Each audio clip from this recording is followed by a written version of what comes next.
Hey everyone, welcome back to the channel. So in this video we're going to be talking about a few things ranging from the HEX supply to the HEX Bitcoin ratio, which we're currently popping off and following something we've been talking about for a minute now. So remember, if you like this type of HEX quantitative and technical analysis hybrid approach, make sure to leave a thumbs up. Be subscribed by the end of the video if you aren't already. Thank you guys so much for 1,500 subscribers. We blew right past it and we're approaching 1,530. So let's get to 1,600 subscribers. And with that said, let's go ahead and analyze these charts.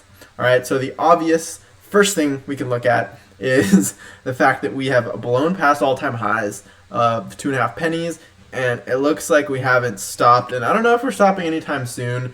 The momentous thing to note here is the fact that we did reach 4.04 pennies per hex on Dex.Vision, which again is the most liquid market for hex at the moment, with a total of 110 million hex approximately on the bid side, and about $4.2 million on the sell side. Okay, so something I want to note here, I almost tweeted about this, but I didn't, and this was a couple days ago. So about a week or two ago, I remember checking these markets, and it's pretty easy to tell how much liquidity there is just by looking up here, okay? This is where I get data from. And again, you can also go on Uniswap Analytics, but this is V2, right, on the HEX USDC pair. So there are 110 million HEX available on market to purchase on Uniswap V2, on the HEX USDC pair. However, if you look at the HEX ETH pair, you have 66 million or so. So if you add these up, you have about 176 million. I remember checking a couple weeks ago, and there were approximately 250 million HEX on the open market. And then fast forward a week or two, and there were about 200 million. I remember checking literally just like a couple days ago. So it dropped from 250 million to 200 million, and now we added up the numbers here, and it looks like there are 175 million HEX on the open market. So think about it, right? Economics 101, supply and demand. What happens when supply dries up? Well, if demand is static, price goes up. If demand is increasing, price goes up even more. So just the same way, think about it.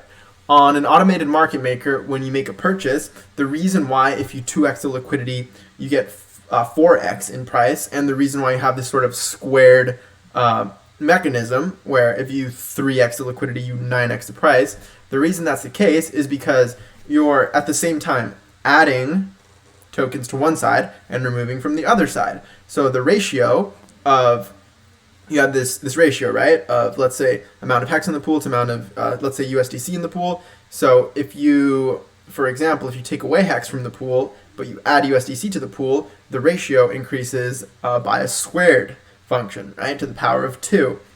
And under the same logic, via the same logic, when you decrease supply, yet you're increasing demand, you get this sort of third order effect. So again, and being on an AMM gives you this second order effect where price moves as a square of liquidity changes. However, again, when you introduce the fact that demand is increasing, you add another degree of of appreciation. So instead of going up as a squared function, you could argue it's going up as a cubic function, so to the power of 3, which obviously goes up faster than to the power of 2. So the more of these effects you put on, and then add the whole pulse sacrifice mechanic where people are buying up HEX to sacrifice in order to get this free native token pulse, right? So again, you have all of these effects compounding on each other that lead to something like we've currently seen, right? Where if you look at this on a linear chart, it looks absolutely insane, right? And we've been talking about this idea that we could have reached 3 pennies, and we did. We've also talked about the idea that we could blast right through it because in the past we have ignored technical targets. I always point out this ascending triangle back here where our technical target was 0.007, but we doubled that target. So I've been talking about for a little over a week, if you've been following the channel, that we could blast right through our 3 penny region and actually make it to, say, 6 pennies. And given the current trajectory we're on, where this angle of attack is damn near a fucking vertical line, then it's not too out of the cards, right? When we're down here, it's hard to see a 4, 5, 6 penny hex, but literally 2 weeks later, here we are, right? Let's actually get a measured move and see how much we've moved up in how long. So we've moved up almost a total 3x in the past 12 days. Okay, so there were a few charts I wanted to look at, but first, let's look at this chart over here, the HEX Ethereum chart. I tuned in to Hexologist's live stream a little earlier, and I saw that he was talking about these charts. So I was not surprised, right? Because this is for you guys to keep up with and whatnot. But just something about seeing my charts being appreciated and shared on a channel as popular as his in the community, I thought it felt so cool, and I just wanted to share that with you guys. He also pointed something out which I want to point out in this video. So this is our classic, right? HEX versus ETH ROI from launch.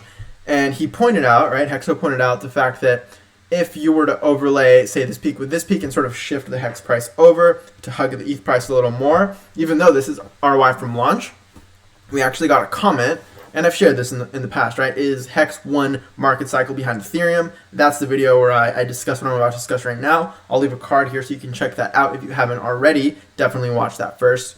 But I essentially talk about this idea that if we were to line these up by seasonality, right? So aligning December 2015 with December 2019 for Ether and HEX respectively, then you actually get something a little different, right? Where this is your typical ROI from launch. If you align by seasons or by exact date, right? December 1st, 2015, December 1st, it wasn't the 1st, I think it was like the 14th. But if you align December 14th, 2019 for HEX, was when we first got market data, with December 14th, 2015, so 4 years behind for Ethereum, and remember Ethereum launched in 2015, then you get something like this. Again, I got a comment about it, thought it was a great idea, made the video, Hexologist commented on it, on his video, so definitely a great idea to look at this aligned by seasons, because you can see that it hugs it way, way more nicely. And, yeah, I think if you look right here, the Ethereum price is a little fudged. I think I might have messed up on the spreadsheet for this, because look, this is like a straight little line up, whereas the actual price does something a little different. So I'm gonna have to fix that, but it's just a tiny smudge, okay? So I'll fix that for sure. And that's only on this chart, which isn't on the website. So once I fix this chart, I think I might actually include it beneath here, right? So we'll have a HEX versus Ether ROI from launch with the performance index, and then beneath that, I might include this aligned by seasons or on a 4-year cycle. There are a few ways you can name it, right? But if you look at it, then we are pretty much on track. We're on par. We're on track. And where are we now in terms of ROI since day one? For HEX, about 66. Okay. And when Ether was there, well, what happened next? We actually went all the way up to reach a local peak of 221x ROI from launch. Sometimes you just have to stop, think about how crazy crypto is. You don't see this kind of ROI literally anywhere else. I mean, maybe some random stocks that Redditors are pumping, but I digress. If we were to see a 221x ROI from launch, which again, HEX has historically either kept up with or overperformed Ethereum since, March of last year or so. And so if you were to say, okay, hypothetically speaking, what happens if we reach 221x? Well, all you have to do is divide it by 66x. And we're a little higher, right? Because we haven't actually closed. So I'm going to update the charts with the actual closing price. But let's just say a rough estimate, 221 over 70. You have to put an equal sign here on Google Sheets so it actually recognizes it as a formula. So 3.157x. And then what happens if you multiply that by current price, right? So about, 3.8, right? We're at 3.8 pennies. So fast these things can happen. Then that puts us at a local peak of 12 pennies on day 553 from launch, which puts us, about 43 days from now. What is that? Mid-June. So that would put us at 12 pennies per hex around mid-June. Before, well, what Ether did here was it kind of consolidated for a whole 200 days or so, this kind of macro ascending triangle before a final blow off top to the 1500 region. So what is that? 221x. How many more x does it take to reach 752? Let's see. Let's do another equation here. 752 over 221. Another 3.4x after this long consolidation. So let's copy this. If we were to do that, what would that correspond to? I'm pretty sure we've done this in a prior video, but that would correspond to reaching 12 cents here, mid-June, consolidating for a few hundred days before having a final blow off top to the 41 penny region. Now, let's look at our regression rainbow, because every time we have these high predictions, we like to look at our regression rainbow to see what level of overvaluation does that correspond to. So a local peak of 12 pennies, what would that correspond to if we did reach it in, say, June and we repeated the Ethereum fractal? Well, 12 pennies or so in June corresponds pretty nicely to this green curve, which is the midline, right? And we reached it here. We dipped beneath it once. We peaked up to it here. So a second time, touched it a third time, fourth time, fifth time. So we've touched it plenty of times. So to think that we can't touch it, well, we have, right? So we like to look at what has happened and from there infer what may happen. And obviously, past performance is not necessarily indicative of future performance, but we like to think that history sometimes not repeats, but it may rhyme. And so even if we don't reach some crazy level of overvaluation, for example, pink, purple, or cyan bands, could we reach this green regression curve? You know, I don't want to say I told you so, but we called for 3 pennies not that long ago when it seemed far-fetched, and look at where we are now. So 12 pennies in June, is that a possibility? Perhaps, if we do continue repeating this fractal. And then 41 pennies. Let's actually look at the time projection, which would be about 200 days after this peak, so about 6 months. So it's just for a rough estimate, that would put us at the end of the year. So at the end of the year, if we were to reach 41 pennies, what would that look like? Well, look at that. It would essentially be, wow, it would be between the orange and the red. So it would essentially be where we've been accumulating now for the past 200 days or so. And again, remember that if we do actually continue holding this model, and then at some point, let's say we were to break beneath it, then I would say, okay, maybe it's time to actually add a lower regression band. We've talked about this, right? Beneath the red, because we seem to be dropping one band every single time. So, you know, a zone sandwiched by 2 regression curves, one lower every single time. And so my thesis is that maybe we drop down to reaccumulation. Maybe let's say it is at the end of the year, right? Then maybe we were to drop 1 band lower. So again, anything can happen. This model can break at any given moment. But I do think that given the fact that we've been in, price performance has been in this regression rainbow for the past, 1.5 years, because it's fitted to essentially the lifetime price data of HEX, well then, could it be significant for the next 1.5 years? Potentially. And again, we can break this at any time, but I do like to look at historical data to show you guys what's possible. Okay? So, with that said, I'll do my best to fix this little smudge right here so we can add this to the website. I think that'd be pretty cool. There are actually some other charts I want to add to the site as well, so keep on the lookout for that. But back to the regression rainbow, if we were to reach, again, 12 pennies in June, that would correspond to this green regression band. And then let's just have fun here, right? Thought experiment. Maybe we're to peak up and actually reach the pink regression band. Late July would correspond to an actual dollar. HEX $1. Let's fucking go. And then maybe we do see, a decline down into the end of the year, which puts us at our 41 cents or so. So, it might not play out exactly like this Ethereum fractal. That thought experiment I just presented to you actually overperforms this fractal and then comes back down to it. Sort of like what happened over here. We overperformed the fractal, but at the end of the day, we come back to it on this sort of 4-year cycle aligned by seasons model. Okay? And a few more things I want to look at, not too much, but the HEX Ethereum valuation. A bunch of lines here. I should probably make these different colors. It's sort of just a rough analysis of where we've had historical accumulation zones, so bottoming zones, and then sort of this line in the sand where if we break above it, it's usually blast off. Same with here, so 3 times.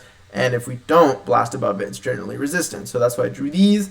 And then anything above 22,000 Gwei here is essentially our overvaluation zones where we've had bubbles to. This was our smallest bubble of HEX versus Ether. This was our second largest, and then up here was obviously our third largest at almost 40,000 Gwei. And we've had people point out the fact that this chart, the HEX ETH chart, as well as the HEX Bitcoin chart, may not hold as much, I guess, historical significance prior to big payday, right? November 17th or so from around here, because of the fact that the supply dynamics and the inflation dynamics changed so much, which leads us to say, well, maybe these levels of overvaluation are conservative, because everything from, let's actually draw a vertical line here to draw a line in the sand. So you probably can't see that. Let's make this darker and thicker. So essentially anything to the left of this black line over here was hyperinflation phase, and everything afterwards is essentially the new paradigm where we have our consistent 3.69% inflation on allocated supply, which again doesn't all hit the actual market circulating supply because people are staked an average of 5+ years. So where are we on the HEX Ether valuation chart? Well, we're actually still here. Like, sure, we might look super overextended on, not even that much, right? We might look sort of overextended on the HEX USDC pair, especially if you look at the linear chart, but that's why we like to look at our logarithmic chart. Then we see that we're not as overextended on the HEX Ether chart. And that's likely because Ether has been absolutely tearing it. Let's actually pull up nomics real quick. I want to see where, still haven't broken 4K, right? But the fact that, it's at 3.9K, and HEX here actually just flipped Chainlink, pretty cool, coming up on Uni. It's at about 3.9 pennies almost.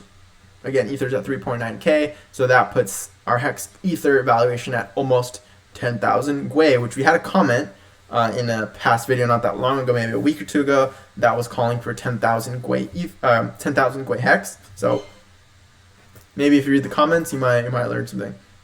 So shout out to whoever that was that commented that, because we are definitely approaching that. Our HEX Bitcoin pair. Obviously, Bitcoin has been kind of just chilling for the past, I don't even know how long. It's been at 58K. It's a meme at this point. 58K Bitcoin, stable Bitcoin.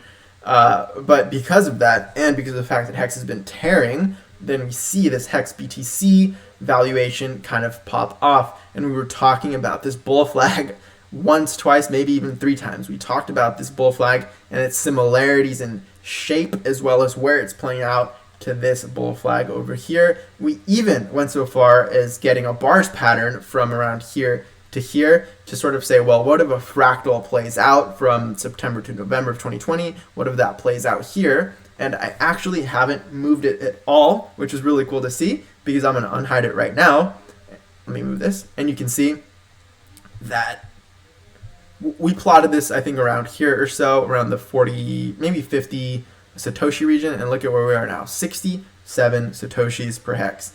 And it seems to be following this fractal over here from last year pretty close. So if we were to follow this fractal perfectly and actually reach 100 sats, well, again, assuming a constant Bitcoin, an invariant price of Bitcoin at 58K, that would put us at about 5.8 pennies, almost to the 6 penny region, which converges with our 2x from our 3 penny target. Again, once you see converging models, it's generally a good sign. So we have a bunch of models to look at. Obviously, you can go check out lookintohex.com. Again, shout out to Hexo. Thank you for sharing this on your stream. Very cool. And final thing here, let's update you guys on the heat maps, because I actually updated these last night. So our 100-day moving average weekly percent change heat map is simply turning about green, right? And we've seen local peaks around the green here, but again, if we follow this thesis, if we subscribe to the thesis that maybe we're repeating this fractal from April, May of last year, then look at this, it turned green, lime green for a while before blasting off and hitting these pink regions. So even though we have had recent local peaks around this kind of lime green region, well, the contention is that we might be able to reach even higher levels of overvaluation on this 100-day MA heat map to this pink level.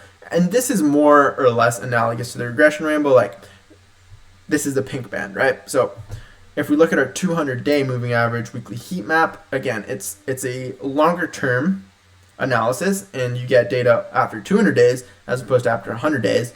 But you see that we reached definitely this blue, almost purple region, which we have had local peaks in the past around this region. We've gone as high as pink, right? We've gone as high as pink. So not sure exactly what to do with this kind of analysis, because again, this is a 1.5-year-old coin, y'all. Like, it's difficult to look at something like a 300-day weekly percent change heat map, because again, we only get data after 300 days. So definitely something to keep up with. And again, on this 300-day moving average weekly heat map, we see that it's turning sort of a light, darker blue, which again corresponded near local peaks at some points, but we have gone even more overvalued up to the pink region. So things are getting pretty heated. It's kind of obvious, almost at 4 pennies here on V1, 3.78 pennies here on Dex.Vision, V2, and 3.84 pennies here on the Ether pair. So very cool stuff. Congrats to everyone who's been holding, and I saw some dude sell yesterday. I think I even tweeted about it, and he was all out of HEX. He sold about approximately $1 million USD worth. Let's actually check it out. I think this guy here, Buddy's all out of HEX. This was when we actually had this wick, which we should probably talk about a little bit before finishing this video. This wick right here from 3.3 pennies down to 2.74 pennies. I remember witnessing this live, and then I went on Twitter to check who was selling. Saw HEX Whalebot pretty much saying, yo, it's this dude. And then I decided to go into Etherscan and see what was up, to see how much he sold, and he had been consistently selling a few million HEX here and there. Pretty much unloaded his entire stack, and then I tweeted out the fact that Buddy's all out of HEX, right? He doesn't have any more to dump, but he did get his, or maybe it wasn't even $1 million, right? Maybe it was just, or was it? I'm not sure. Well, if you add up the USDC he has and the Ether he has, it is about $1 million USD. So he sold a lot, is essentially the point here. He sold a lot of HEX, but he's all out, so he can't sell anymore. Isn't that nice? But yeah, if you haven't followed me on Twitter, we're almost at 500 followers, which is pretty dang cool. So go ahead and check that out. Again, check out lookintohex.com if you want updated daily charts on where we are, right? And price just actually, I think it closed for the day. So I'm going to have to update these charts, because we are definitely not at 3.3 pennies anymore. We're about 3.8 pennies. So it's going to be around here somewhere. Could we be reaching the yellow soon? You know, it's not out of the cards to reach this yellow regression curve. That would correspond to, in the next week or so, about 6 pennies, which converges with previous models. So I'll go ahead and update this for you guys right now. So by the time this video is live and you're watching this, you can go into lookintohex.com and it will be updated. And be on the lookout for a new video, potentially labeled Code Yellow, and you'll know what's up. All right. So thanks again for watching. Appreciate you watching. Be subscribed by now. I mean, what the hell are you doing? If you've watched 23 minutes of my content and haven't hit the subscribe button, smash that shit right now. Leave a like if you enjoy this kind of quantitative, technical hybrid analysis. I appreciate you watching. Catch you in the next video. Oh, last note before I sign off is I'm actually going to be live today. So by the time you're watching this, then tune in at about 8:30 Eastern Standard Time, which is 5:30 or 6:30 Pacific Standard Time. Let's check. EST right now is about 7:23. So yeah, about 8:30 p.m. 8:30 p.m. Eastern Standard Time, 5:30 p.m. Pacific Standard Time. Tune in. I'm going to be live with, I believe, the Quant Gang. So that may or may not include Whales Only, as well as, I think Maddie Allen is hosting it. Shout out Maddie. I'm not sure if, I'm not actually 100% sure. All I'm pretty sure of is that I'll be live with Whales Only. I know you guys love him. He's a great quantitative analyst here on the HEX Prize. Sort of macro point of view. I know he talks a lot about the dollar has an inflation bug and things like that. So it should be cool. It should be really fun. We've had live streams every Sunday for the past 3 weeks, so I kind of want to keep that ball rolling. So if you guys do have a moment, I know it's Mother's Day, but if you guys do have a moment to tune in, that'd be cool. Just say what's up, leave a comment. And with that said, again, I appreciate you watching. Tune in tonight with the Quant Gang Moon Boys stream, and I'll catch you in the next video. Peace.